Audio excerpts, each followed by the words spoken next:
I wish my father had lived long enough or was able to see to be able to use the internet. He would have loved it. My father was a scholar, thousands and thousands of books. Can I ask what your father did for a living?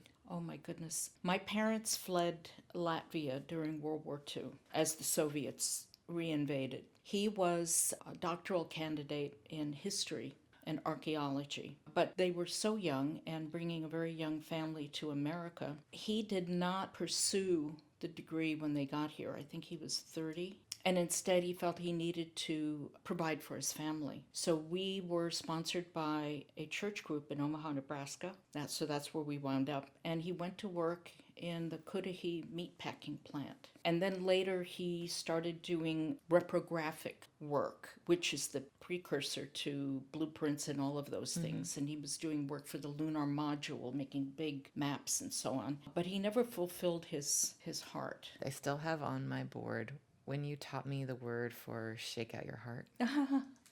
Can you say that for us? Sure. Because it's so beautiful. Can you tell me about that? Shake out your heart is my clumsy translation of a Latvian phrase. Iskrat savu sirdi, shake out your heart, which is like, what do we usually say in English? Vent. But to shake one's heart out just is so beautiful. And we have many phrases like that that really are not translatable. And ours was a culture that revered nature and was very nature engaged as far as that we are all one, and not just people, but all living things, trees, plants, animals. So you would approach a tree, and if you were going to, let's say, cut some blossoms off. I know this sounds hokey, but we'd say, Lūdzu, vai tu ņem vai es drīkstētu nogriezt no tevīm zarīm, which is, please, do you mind if I cut down this? It makes you much more appreciative and respectful of all life when it's treated that way,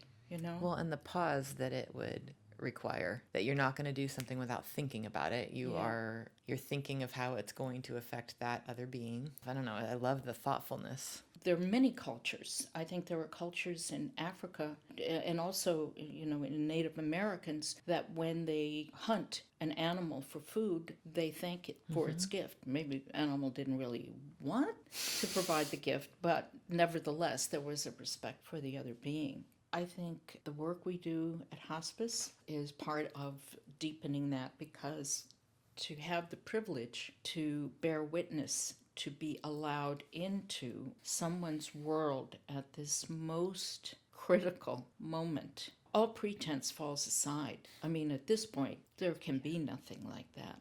It is truly a privilege and a gift. You have to be absolutely present and honest and vulnerable to be around that.